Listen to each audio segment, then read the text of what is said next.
es a través de ella con la que se va a trabajar para hacer la amplificación. Y ese, si se fija, físicamente hablando, solamente tiene dos terminales el transistor. Tiene el emisor y tiene el colector. La base no la puedo ver físicamente. En el símbolo de la derecha, si se fijan, pues básicamente tenemos el símbolo de un BJT, a excepción de que también tengo dos flechitas entre la base y el colector, haciendo alusión a esto, que esa luz va a incidir y va a provocar un potencial entre la base y el colector, ¿verdad? Ahí, exactamente esta parte. Entonces, quiere decir que físicamente ese fototransistor sí tiene tres terminales, pero además tiene expuesta la base, es decir, puede trabajar a través de la energía lumínica, ¿sí? ¿Alguna duda o pregunta hasta ahí?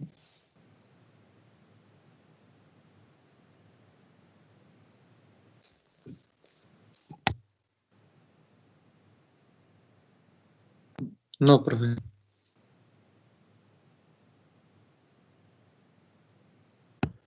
Bien, entonces ahorita les muestro algunos ejemplos de aplicaciones más bien de dispositivos basados en fototransistores.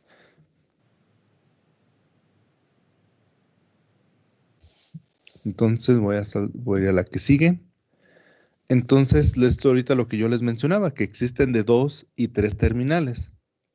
Con la configuración que tiene 3 terminales, el fototransistor puede ser utilizado como un BJT, es decir, si yo le pongo corriente a la base, vamos a cancelar la corriente que pueda ser provocada a través de la energía luminosa que entra a esa base, ¿verdad? Así en el texto dice, quita la característica de la sensibilidad de la luz. Entonces, al recibir corriente por la base, prácticamente lo voy a usar como un BJT. Solamente que por las características para las cuales es diseñado, que es como fototransistor, pues la ganancia no es mucha y la cantidad de corriente que soporta tampoco es mucha. Entonces, pues digamos que solamente que la aplicación lo amerite y no tengan un BJT sin la parte de la fotodetección, pues se puede llegar a usar como un fototransistor, ¿sí? Además de que ya no son muy comunes, yo ya tengo bastante tiempo que no veo que los vendan y pues también difícilmente tenemos acceso a las fichas técnicas porque pues ya ni los venden. Pero sí existen, ahorita les muestro uno. Entonces, eso es en el caso de que yo utilice corriente en la base. Si yo la base la dejo desconectada, entonces la parte de cómo amplifica el transistor sí va a estar dada en función de la energía luminosa que le llegue a través de la base que está expuesta también, ¿sí? Entonces, pues digamos que es una función 2 en 1, pero pues típicamente o básicamente se usa más como fototransistor que como BJT. Y en en las que tienen solamente dos terminales, pues ya no hay pues más cosas que discutir, ¿verdad? Solamente puede ser o recibir energía a la base a través de la energía luminosa, que normalmente pues eso se traduce a corriente y esa corriente pues va a ser amplificada para que circule a través del colector. De igual manera, no son diseñados ni fabricados para que entreguen una gran cantidad de corriente, por lo que típicamente o básicamente se utilizan solamente para detección y una vez que tú haces esa detección de presencia o no de energía luminosa, pues ya necesitas volver a amplificarlo, ya sea con otro BJT, para poder obtener una corriente mayor y poder así utilizarlo en algunas otras aplicaciones como las que hemos visto, ¿sale? Entonces, los fototransistores, cada uno pues va a tener también su ficha técnica, pero típicamente pues se hacen sensibles a la luz en los intervalos de una longitud de onda que son cercanas a la parte roja e infrarroja, es decir, muchas de las veces con la luz ambiente que tiene precisamente es la combinación de todas las frecuencias, incluida la parte de la luz visible roja y la luz no visible, que es la infrarroja, la mayoría de las veces se activa con estos tipos de luz. Ya habría que ver el modelo específico con la ficha técnica para ver hacia dónde es más sensible. Pero por lo general son más sensibles hacia los infrarrojos, ¿sale? Entonces, por eso son muy utilizados en los controles remotos de los aparatos electrónicos. El aparato electrónico tiene un fototransistor que detecta energía infrarroja y el control remoto emite energía infrarroja. No la vemos, pero el sensor sí la detecta, el fototransistor. Entonces, digamos que esa es al menos una aplicación que ya tiene pues, décadas, ¿sí? Ya casi va para siglos, yo creo. Entonces, desde ese entonces se utiliza mucho esta parte de la que sean fotosensibles. Insisto, hay algunos otros que sí los hacen para luz visible, por ejemplo, las fotorresistencias, esas que típicamente se utilizan para prender y apagar un foco cuando llega la noche o cuando empieza la luz, el día, pues se apagan, los que hay en las calles, pues esos utilizan fotorresistencias y esas son igual que estos de material semiconductor, pero esas sí están hechas específicamente para luz visible. Entonces, pues ya depende de la aplicación, es lo que van a ir haciendo con cada uno de estas partes. ¿Alguna duda o pregunta hasta aquí?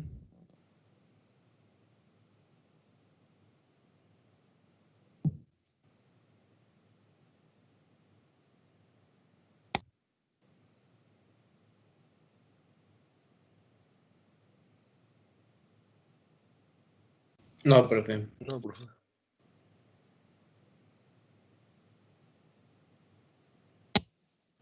Bien, entonces continuamos.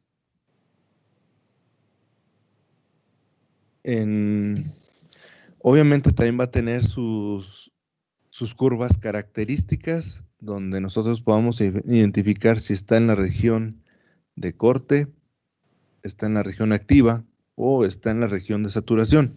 Normalmente, ya en ciertas aplicaciones, pues digamos que pueden trabajar en la región activa sin ningún problema, pero típicamente los utilizan más en la región de corte y saturación. ¿A qué me refiero? Que muchas veces en lugar de que el sensor, digamos, sea analógico o lo tengamos entre el corte y la saturación pasando por toda la región activa, básicamente se utiliza mucho para a través de un sistema que emita luz infrarroja, mande pulsos, o sea, pues digamos que ceros y unos. Y cuando estos sean recibidos a través del fototransistor, pues si recibe un cero o un nivel muy bajo de luz infrarroja, pues va a marcar, o sea, va a ir hacia el corte. Si recibe un uno lógico, es decir, una mayor cantidad de luz infrarroja, pues va a ir hacia la parte de saturación. Y ese switcheo entre corte y saturación, pues es el que permite identificar diferentes frecuencias cuando se utiliza como control remoto, como transmisor de datos, para muchas aplicaciones, ¿verdad? Entonces, normalmente lo utilizan siempre entre corte y saturación, aunque nada nos impide trabajarlo en la región activa. Ya con lo que respecta a las curvas generales, ahí solamente es pues ejemplos de cómo se va a medir o cómo voy a saber qué tanto va a responder este transistor. Entonces, cuando está oscuro, lo que dice aquí que corriente negra o corriente oscura, pues se refiere a que el material no está expuesto a nada de energía luminosa y por lo tanto podemos considerar que en la región del VCE estamos en la región o sea, sí hay voltaje, pero no hay corriente, entonces estamos en la región de corte. Si yo trabajo en toda esta región, entonces voy a estar trabajando en la región activa. Cuando yo ya le digo o indico qué tanta corriente quiero que circule, provocada por un cierto nivel de luminosidad, ahorita explico lo de las unidades que vienen ahí en la región activa, entonces pues se va a ir a la región de saturación, ¿verdad? Esta es la región de saturación, donde el voltaje colector-emisor es pequeño, pero sí hay una circulación de corriente. Y si se fijan, pues las corrientes que vienen marcadas aquí, pues desde 0 hasta 10 miliamperes, pues no es mucho. Por eso yo les mencionaba que típicamente esto se utiliza para detectar y después de la detección lleva una etapa de amplificación, ya con un BJT seleccionado para la aplicación que ustedes requieran. Y en la región activa, habíamos dicho que pues la corriente que produzca para pasar desde corte hasta saturación, pues es energía luminosa. En este caso, ahí decía que se provoca una corriente de lambda y ustedes dirán, bueno, pero estas no son las unidades de corriente, ¿verdad? Aquí debería decir, perdón, debería de decir, miliamperes o microamperes o lo que sea, pero en amperes, y sin embargo está en miliwatts sobre centímetro cuadrado. Recuerden que la corriente le denominaron I lambda, y yo les decía que la lambda es porque en realidad pues, lo que detecta de la energía luminosa pues es la frecuencia a la cual se transmite esa energía luminosa, ¿sí? Que es la corriente de lambda, donde lambda pues, es precisamente la longitud de onda. Y la teoría dice que para poder transmitir energía con frecuencia, pues entonces se requiere una potencia mínima por cada unidad de superficie para que pueda ser detectada. Y estos, por ejemplo, en el caso de comunicaciones, ya son estándar. Por ejemplo, cuando crean una nueva estación de radio, pues no transmiten a la potencia que ellos quieren, sino que eso lo regula la Secretaría de Comunicaciones y Transportes y el equivalente en cada uno de los países del resto del mundo. ¿Por qué? Porque la radiodifusora debe tener un estudio de a qué localidades o a qué poblaciones debe de llegar y de acuerdo a las irregularidades del terreno y a las distancias, entonces es que se determina la potencia que debe tener la transmisora para poder llegar a los lugares a los que está dedicado en términos de potencia por sobre unidad de área. Es decir, los receptores de radio, de celular, de Wi-Fi, de lo que quieran que sea transmitido por aire, deben de recibir una cantidad mínima de potencia por superficie para poder tomar esa información, decodificarla, bueno, amplificarla, decodificarla y mostrarla, ya sea radio, televisión o internet o a lo que nos estemos refiriendo. Entonces, esa unidad de medida precisamente son potencias sobre área y aquí no lo marcan como miliwatts, o sea, una pequeña cantidad de potencia sobre centímetro cuadrado. Y por eso es que no la marcan en amperes, como es el caso del BJT. En el BJT, pues sí no lo marcan amperes porque es la única manera de saber qué tanto recibe la base para saber qué tanto amplifica. En este caso es qué tanta energía lumínica, o sea, qué tanta potencia de la señal recibo para saber qué tanto voy a amplificar. ¿Sale? ¿Alguna duda o pregunta hasta ahí?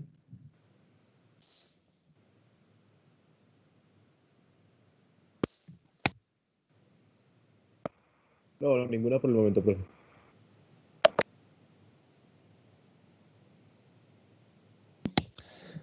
Bien, entonces permítanme nada más, déjenme, saco aquí los componentes que tengo para mostrarles y que vean algunas, por ejemplo, en el caso de los que tienen 3 terminales, pues no es muy común verlos, pero ahorita se los muestro. Permítanme.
Listo, muchachos. Aproveché también para acomodar la otra cámara. Voy a dejar de compartirles las diapositivas y voy a cambiar la cámara.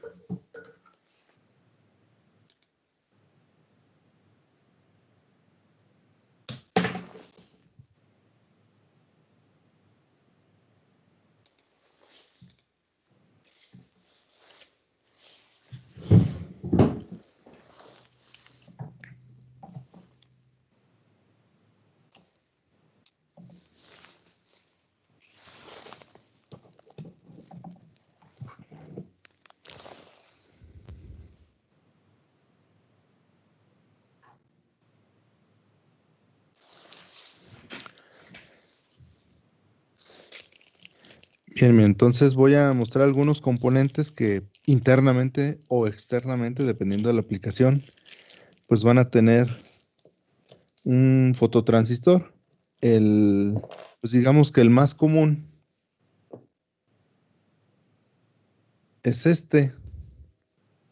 Este es un fototransistor. Creo que ahí se ve centrado. Es un encapsulado como si fuera un LED. Está de color negro y solamente tiene 2 terminales. ¿Sí? Estos pues son, pues digamos que de lo más sencillo que podemos encontrar o nos pueden vender. ¿Sale? Entonces este es un fototransistor y pues aplicaciones hay muchas. Simplemente al recibir, pues ya aquí en esta parte que es el colector emisor, pues si no recibe, sucede algo. Cuando recibe, puede hacer que suceda otra cosa. Quizá con esa corriente que pasa entre el colector y el emisor, se lo puedo mandar a otro transistor para que me active el relevador, como el ejemplo que vimos la vez pasada, y ese relevador me active pues la lámpara que tengo en el pasillo, ¿sí? Que nada más la quiero que esté prendida en la noche. O sea, se pueden hacer, aunque por muy sencillo que sea, pues se pueden hacer muchas aplicaciones. Otro cosa en la que se puede emplear es como sensores acoplados. Bueno, estos es un típico, a lo mejor muchos lo conocen. No se va a alcanzar a ver esta camarita de muy baja resolución. Es un CNY 70. Tiene 4 terminales. 2 corresponden a un diodo emisor de luz. No sé si alcancen a ver 2 puntitos ahí. Ahí tiene 2 puntitos. Uno corresponde a un diodo emisor de infrarrojos, o sea, de luz infrarroja. Y el otro, que es el que está acá a la izquierda, pertenece al fototransistor. Entonces, cuando el infrarrojo envía la luz, pues la envía, ¿verdad? Lo estoy indicando hacia la cámara. Llega a la cámara, por ejemplo, encuentra algún objeto, rebota y va a rebotar hacia el fototransistor. Y este detecta si hay algún obstáculo o algún objeto ahí presente o no, que muchas veces los utilizan para los robotcitos de sumo, seguidores de línea. Ahí sí se alcanzan a ver los 2 puntitos, uno claro y uno azul. ¿Sale? Entonces, este también tiene internamente un fototransistor. ¿Qué otro hay? Permítanme. Este también es un detector de obstáculos. Y se fijan, también hay uno color más oscuro negro y otro azul. Y si lo vemos así de frente, tiene una pequeña laminita que los divide a ese bordecito negro para que el infrarrojo de un lado no le esté pegando directamente al infrarrojo del otro. Y no sé si se alcance a observar, pero no están completamente derechos. Tienen una cierta inclinación para que la señal pues vaya rebotando así en diagonal. Entonces, cuando yo lo acerco a algún objeto, el haz de luz incide, rebota hacia el fototransistor y también pues me sirve para detectar cosas. Otro que también sirve como para detectar cosas es nada más que este está en forma de herradura. Muchas veces las impresoras o los mecanismos que tienen control de posición tienen este tipo de sensores. Internamente, pues hay algo que hace que rompa, o sea, cuando pasa algún objeto, hace que se interrumpa el haz de electrones y yo sepa cuando hay o cuando no hay algo pasando a través de esta herradura. Y normalmente traen unos discos marcados con rayitas, ya sea el disco es transparente y vienen rayitas negras. Entonces atraviesa, lo marca, lo marca, lo marca, lo marca. Y en base a eso, el sistema de control hace un conteo y como ya sabe la relación del número de veces que pasa en relación a la distancia, pues puede posicionarlo de manera, digamos que precisa, ¿verdad? Las impresoras usan mucho esto para saber en qué parte van y cómo moverse. Entonces, de hecho, este es de una impresora, tiene hasta el conector, pero igual te lo venden con los alambritos o ya con otro tipo de conectores para poderlo utilizar. Y este pues sí va a estar más difícil que se vea, pero internamente por aquí adentro, de un lado y del otro, de un lado tiene el fototransistor y del otro, el otro lado el diodo emisor de infrarrojos. Y aquí están las terminales. Aquí solamente son tres porque ya uno lo dejaron en común, que es el emisor del diodo y el emisor del fototransistor. Lo dejaron en común, entonces solamente está el ánodo del diodo y el colector del fototransistor. Ya trae nada más tres terminales. Otro en donde sí de plano no se aprecia que hay internamente un fototransistor es este encapsulado, que igual difícilmente voy a hacer que se vea el número de parte, pero son muy comunes. Este pequeño encapsulado de 6 pines es internamente también trae un diodo emisor de infrarrojos y un fototransistor. Y aunque nosotros no lo veamos, internamente se enciende un LED aquí que le da la señal lumínica necesaria al fototransistor y que pueda conducir. Y pues así es, esto se le llama optoacopladores. Es decir, estás haciendo una separación en el circuito. Eso se utiliza mucho también para etapas de potencia. Si yo le paso la señal al LED, el LED enciende y esa señal puede provenir de una computadora, de un microcontrolador, de cualquier cosa que haga control, de un PLC, lo que sea. Y esa luz de ese diodo hace que se active el fototransistor, ¿sale? Ese fototransistor, pues físicamente hablando, no está conectado a la parte de control. O sea, si del lado izquierdo estuviera el diodo y del lado derecho el transistor, internamente no se conectan. Lo que hace que funcione es la luz. Y entonces, si existiera un cortocircuito, algún problema, pues lo más seguro, si es de la parte de control, se va a dañar el diodo y ya no va a funcionar la etapa de potencia. Y si ocurre algo en la etapa de potencia, lo que se va a dañar es este fototransistor, pero el fototransistor no puede dañar porque está aislado físicamente de la parte de control, entonces no puede dañar la parte de control. Y son muy baratos, son 3, 4, 5 pesos dependiendo de la aplicación. Entonces, también son muy utilizados como optoacopladores. ¿Sale? No sé si tengan alguna duda o pregunta hasta ahí.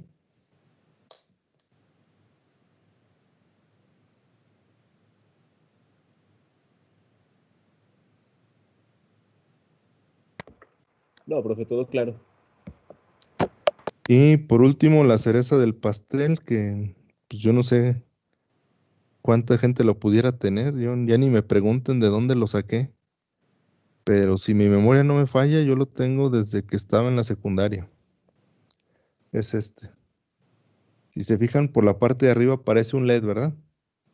No sé si se alcance a apreciar. A ver si pongo la luz un poquito más para arriba. ¿Sí se alcanza a apreciar? Sí, se ve bien, profe. Okay. Parece un LED. Si lo pongo de lado, entonces el encapsulado nada más es la última parte de arriba, mire. Y lo demás parece de metal, como si fuera un transistor. Y efectivamente es un transistor, miren, tiene 3 terminales. Tiene emisor, base y colector, pero además es fotosensible. Ahí se ve la parte transparente. Entonces, puede funcionar como un fototransistor y también puede funcionar como un BJT. ¿Sí? Y te digo, yo ya ni me acuerdo de dónde lo saqué y pues ya no son muy comunes. Bueno, yo al menos no he visto aplicaciones, pero pues por si se los si se los llegan a encontrar, sepan al menos de por qué están así, ¿verdad? Entonces tiene la ventanita para recibir energía luminosa, pero también tiene las tres terminales para recibir energía eléctrica en la base y poderlo utilizar como BJT. ¿Sí? ¿Alguna duda o pregunta hasta ahí? Profe, por ejemplo, Mande. así en físico, ¿cómo podemos saber cuál es el colector y cuál es el emisor? Hay que hacer mediciones. ¿Se acuerdan que en un principio, eh, bueno, no recuerdo si fue para el diodo o para el transistor, que también lo vimos de cómo hacer las mediciones este, con el multímetro? Si tu multímetro ya, o sea, todo esto va a ser a través de un multímetro. Si tiene, por ejemplo, si es en este caso, ¿sí? El de que tiene 3, y si tu multímetro tiene para comprobar funcionamiento de transistores, pues es ir moviendo las terminales hasta que dé. Y una vez que te dé ganancia, pues ahí viene marcado cuál es base, colector y emisor. En el caso de que no tenga esa función, se va a hacer con si tiene para función de diodo, podemos empezar por ahí.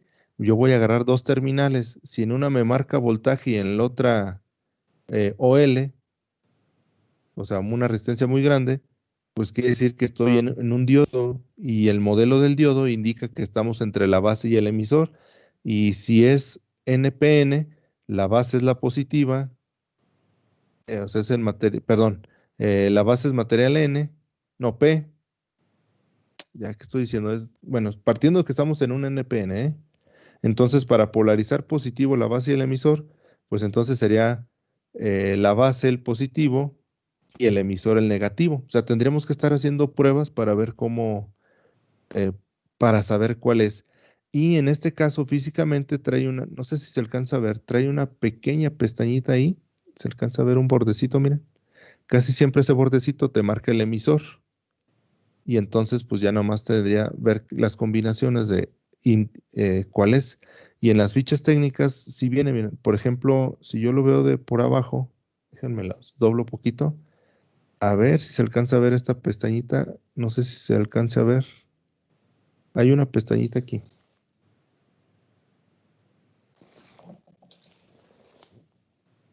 Aquí hay una pestañita.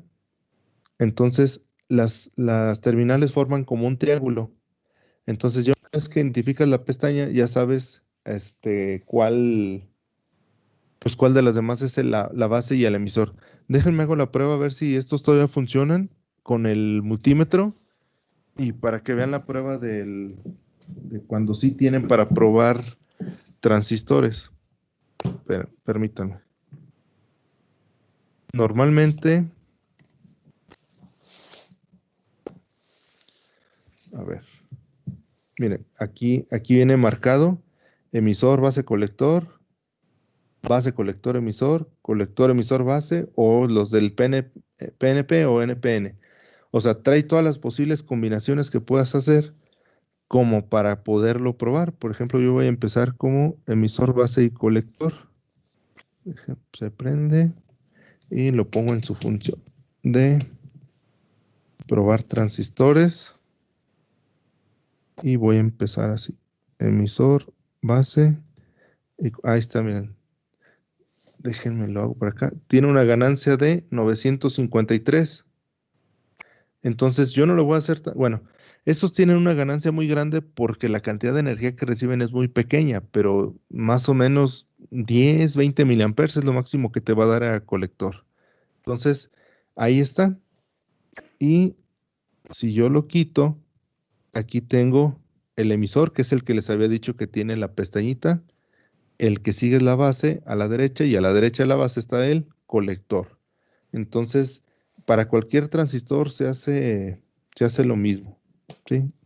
Y en el caso de los que son de 2, déjenme quito el multímetro.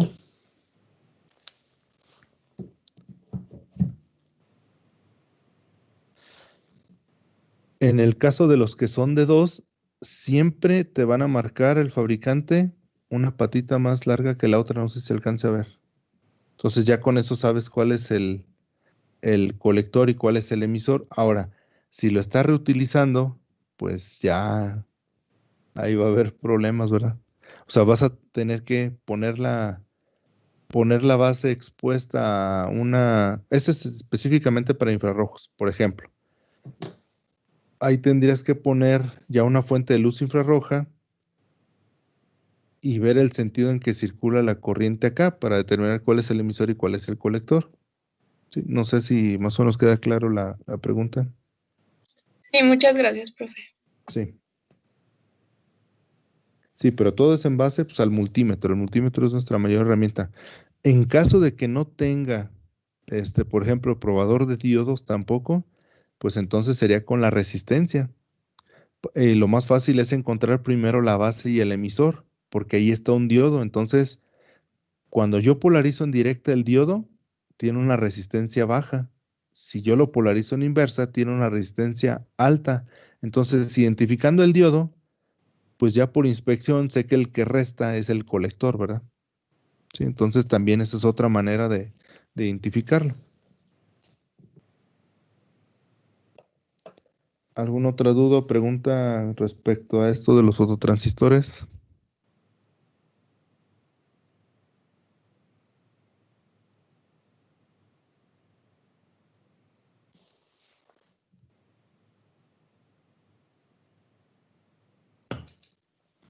No, profe.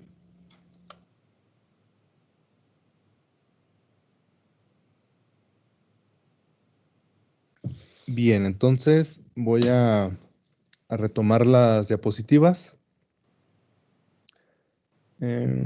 Permítanme. Ya, me confirman por favor que ya las estén viendo. Sí, profe. Sí, maestro. Gracias. Bien, entonces, bueno, a partir de esto, digamos que empezamos con el diodo, que es una unión de dos materiales, el transistor, que ya son dos uniones de esos dos materiales, y a partir de ahí empezaron a surgir ya muchos componentes que no solamente tenían una o dos uniones, sino tenían 3, 4, 5 o más, y no solamente contaban internamente con puros materiales P o N, sino empezaron a agregarle más materiales y empezaron a ver que funcionaban o los estaban ya diseñando para que funcionaran de otra manera.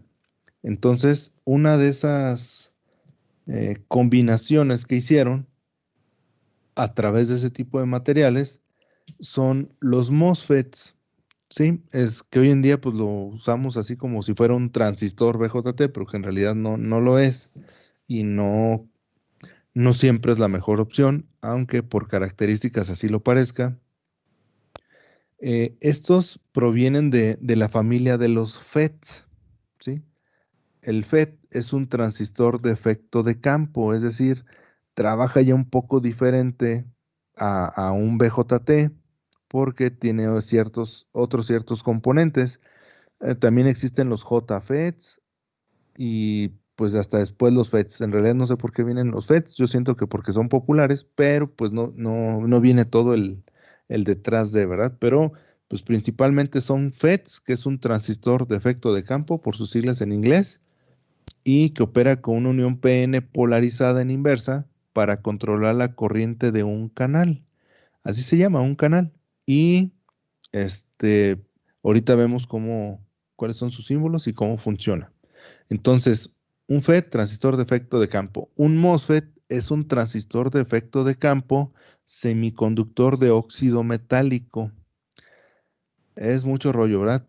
Pero en español, tiene una pequeña incrustación de un óxido metálico ahí entre sus terminales, los cuales permiten la aglomeración de portadores mayoritarios, simulando una conexión eléctrica interna que bajo condiciones eléctricas, bueno, más bajo condiciones normales, sin energizarlo eléctricamente hablando, ese canal de conducción no existe, ¿sí? Entonces, Ahorita vemos por qué o cómo surge esta parte. De los MOSFETs, pues básicamente tenemos dos tipos, los iMOSFET y los DMOSFET. La E y la D se refieren a que son de enriquecimiento y la D a que son MOSFETs de empobrecimiento. Recuerden que todo esto se refiere a los portadores mayoritarios que pueda llegar a tener, ya sean electrones o huecos. Entonces, y cada uno de ellos puede ser de dos tipos de canales, canal N y canal P. Entonces, los de enriquecimiento, como su nombre lo dice, pues trabajan basándose en aportar más portadores mayoritarios dependiendo del tipo del canal que sea.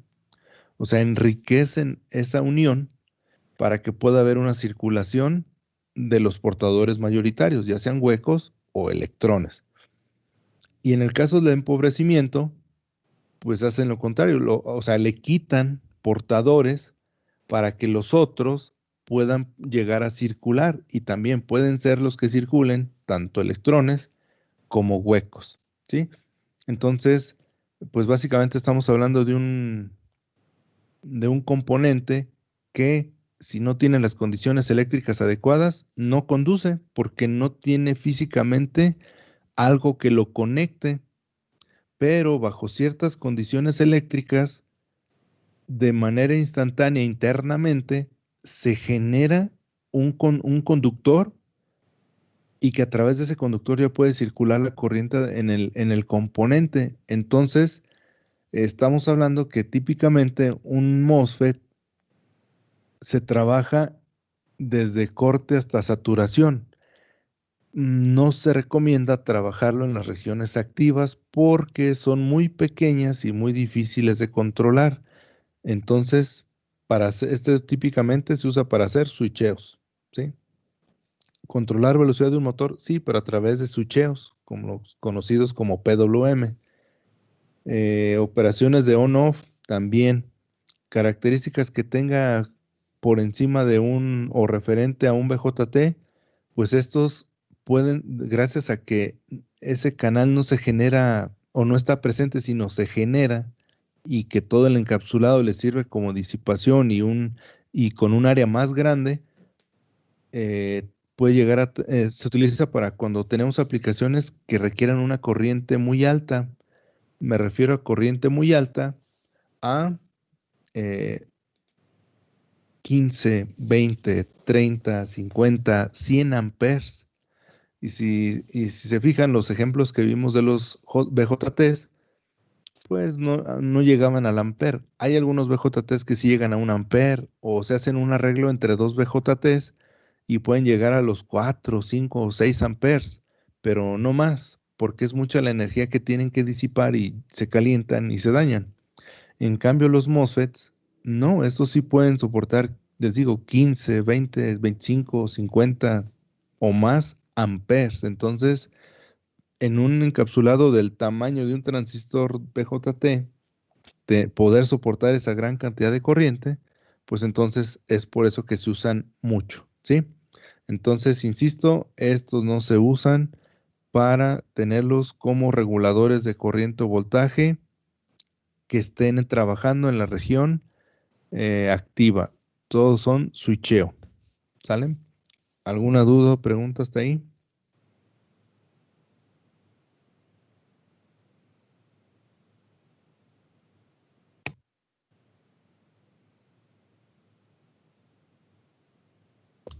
Perfecto. Sí. Okay. ¿Mande? No vi si me decían que no había dudas o si me querían preguntar algo. No escuché bien. No, Ok, gracias.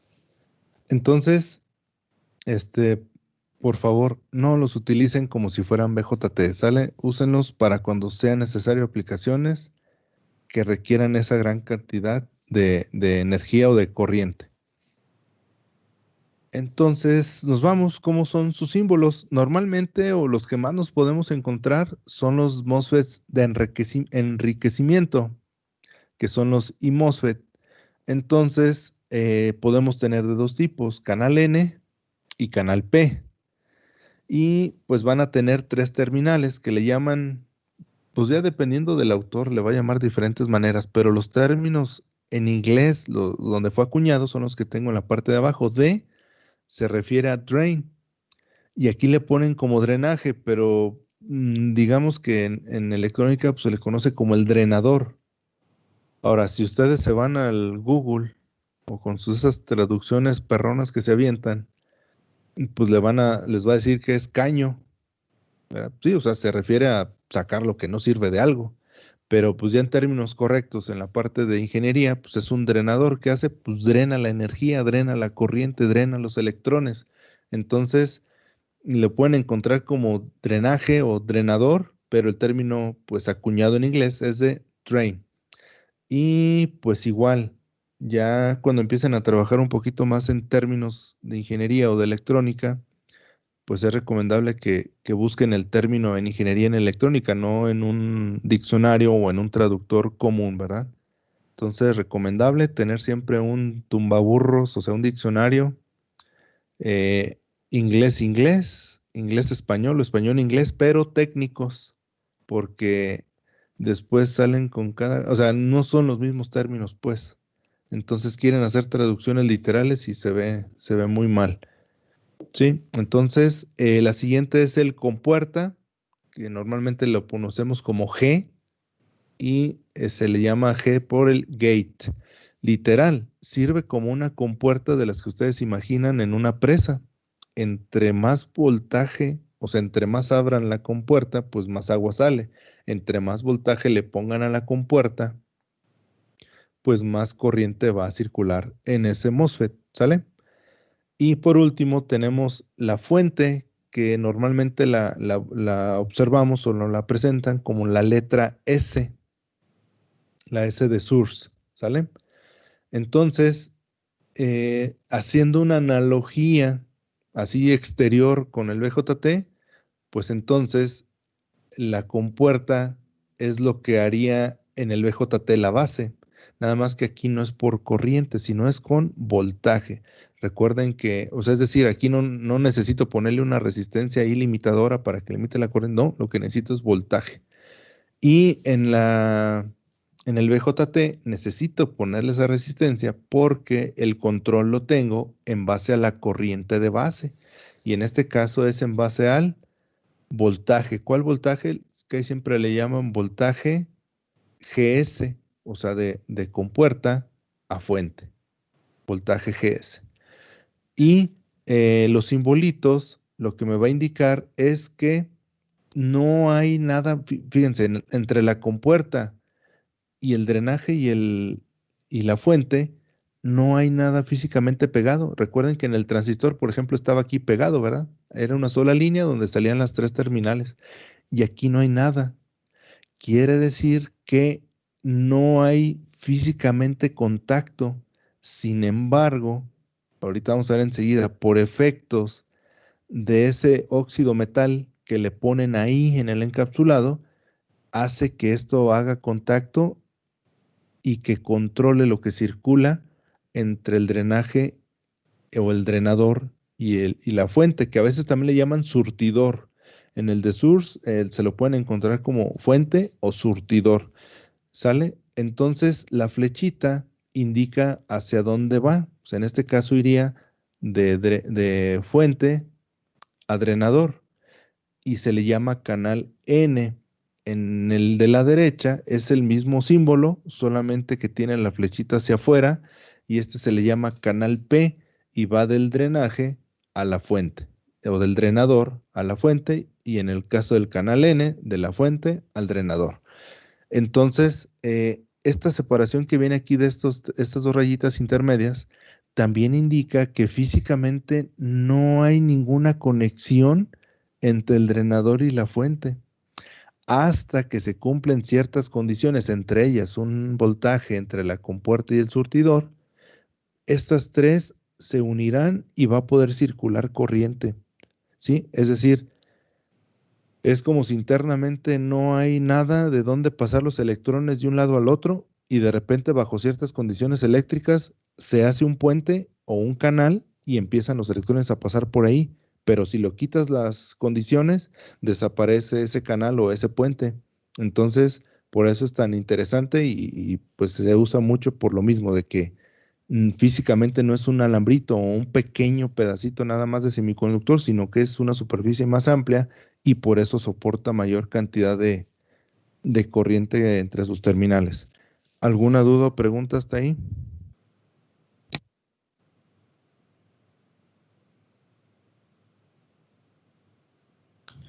Profe, nomás para aclarar, ¿la flechita indicaba hacia dónde va la corriente? Sí, al igual de manera análoga con el BJT, la flechita indica hacia dónde va la corriente. En el caso del canal N, va de source a drain, o sea, de fuente a drenador. Se iría hacia arriba. En el caso del canal P, como sale hacia la fuente, viene del drenaje o del drenador hacia la fuente.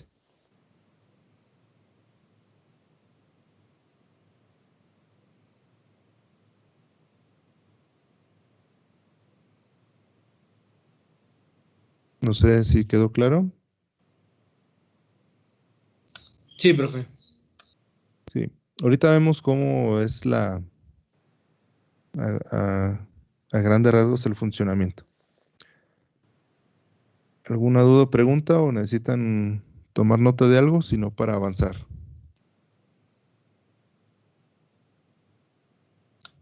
No, profe. Sí, profe. Bueno, ya. Ya le tomé captura. Órale, pues. Está bien, ustedes me dicen. Entonces, continuamos. Entonces, esa parte que del MOS, digamos que diferencia de los puro FET, del puro transistor de efecto de campo, ese MOS es porque tiene un material, que es el SiO2, que es el dióxido de silicio. Entonces, este que dice sustrato, pues básicamente es todo, si se fijan, es muy grande el área del sustrato.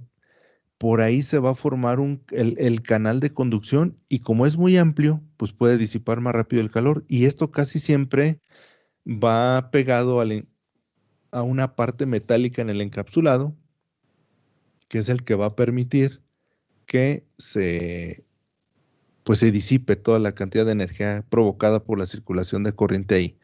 Entonces, el sustrato es del tipo P y habíamos dicho que había canal N y canal P. En este caso es un canal N, porque físicamente hablando, entre el drenador y la fuente, si se fijan, no hay contacto. O sea, está alrededor del sustrato que es material tipo P, pero entre la fuente no hay ningún contacto aquí con la compuerta y no hay ningún contacto con el drenador. No sé si se alcance a apreciar.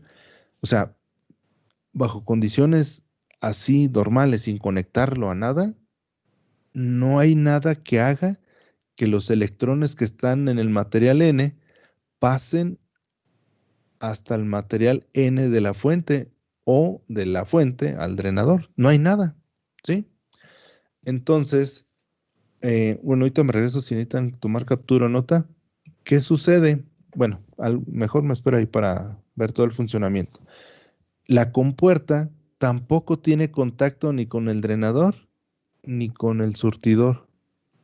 Tiene contacto con el dióxido de silicio y el dióxido de silicio tiene contacto con el sustrato, pero la compuerta tampoco en ningún momento tiene contacto físico con alguno de los dos elementos, ni con el material N ni con el material P. ¿Sale? ¿Alguna duda o pregunta hasta ahí?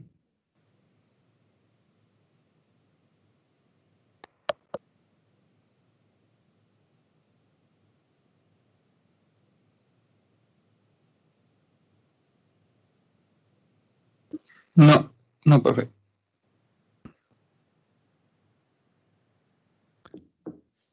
Bien, entonces continuamos. Ahora sí, ¿cómo trabaja o cómo se le hace para que pues sí circule la corriente si físicamente hablando no hay nada presente?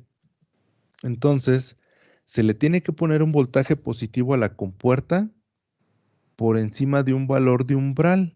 Es decir, si nosotros nos vamos a las fichas técnicas de un MOSFET, siempre o de las características principales que vamos a encontrar va a ser un voltaje GS, o sea, de drenador a surtidor, de umbral. Es como si estuviéramos hablando de un voltaje de polarización en directa, en el caso del BJT o el diodo. Si nosotros no llevamos mínimo a ese voltaje o por encima de ese voltaje a la unión base emisor o la polarización del diodo, pues esto no circula corriente, y lo mismo va a pasar acá. Si yo no pongo por lo menos un voltaje positivo mayor o igual al voltaje de umbral que se debe de poner entre la compuerta y el surtidor, entonces no se va a formar ningún canal y no va a conducir o no va a pasar corriente en el sistema, ¿sale? Entonces, cuando yo pongo ese, o cuando nosotros ponemos ese voltaje, se va a crear una capa de cargas negativas alrededor del sustrato, pegado a donde está el dióxido de silicio, ¿sale? Entonces, en el dióxido de silicio, lo que va a aparecer ahí es que los electrones, bueno, en el caso del canal N, los electrones que tiene ahí se van a pasar a esa parte del sustrato, ¿verdad?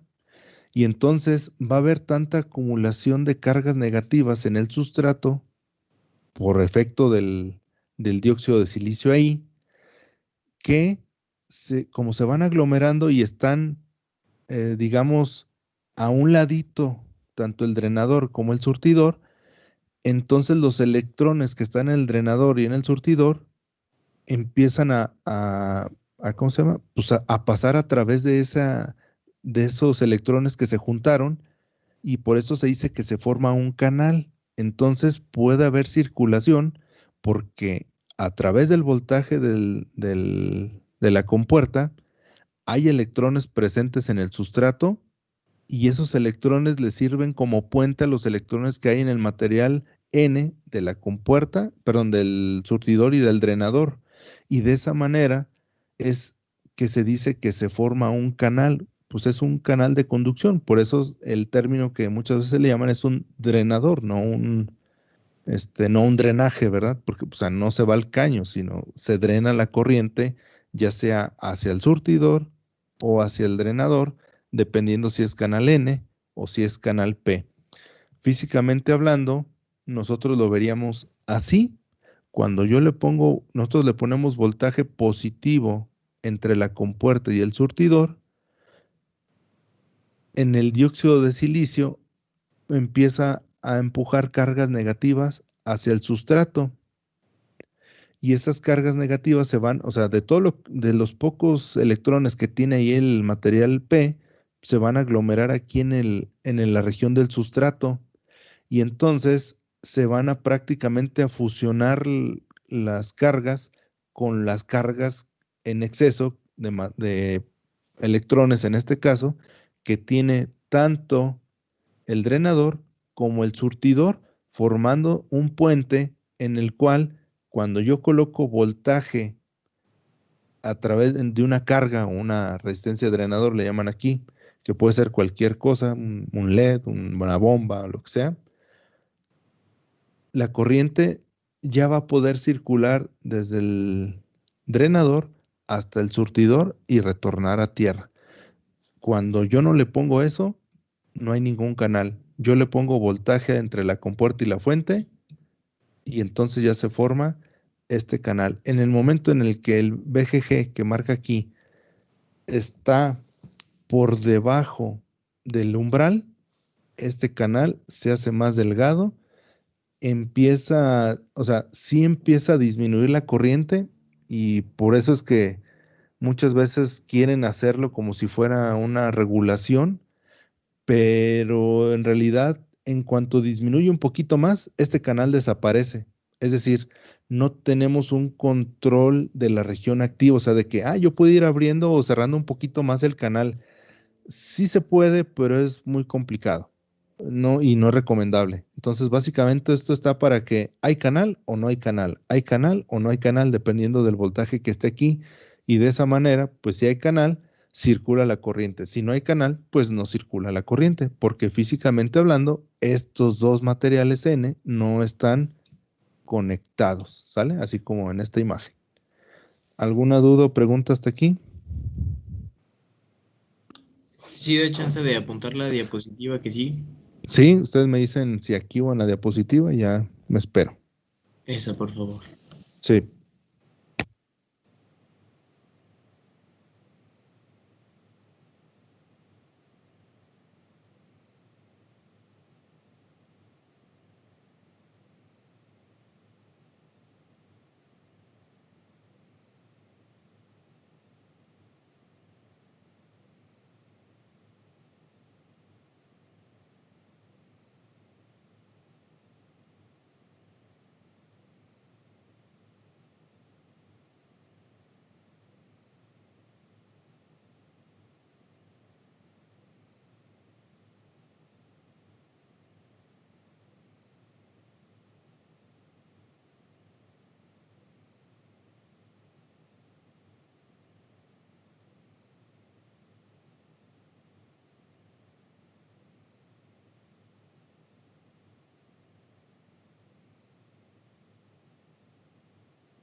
Ustedes me indican cuándo ya.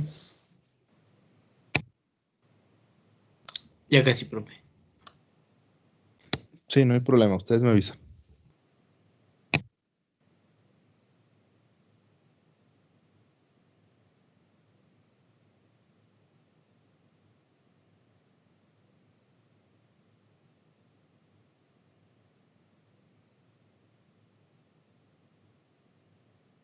Ya, profe. Bueno, ya. Muy bien, me espero a ver si alguien más falta. Al menos su compañero me dijo que un ratito más.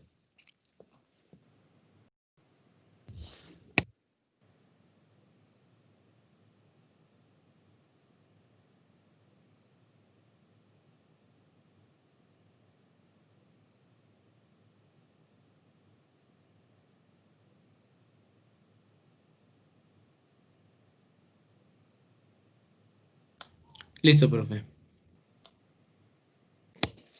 Bien, no sé si del otro circuito ya tengan la captura o dibujado el circuito. De todos modos lo pongo por si necesitan hacerlo o me dicen si ya.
Bien, si ya lo anotaron, pues básicamente sería todo. Dejo de compartirles la presentación. Y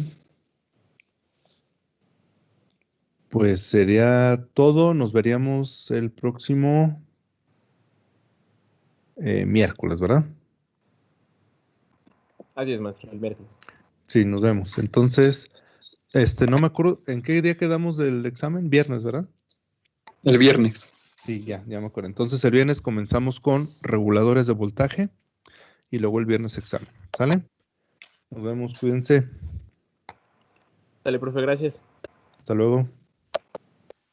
Adiós, profe. Adiós, nos vemos. Hasta luego. Hasta luego.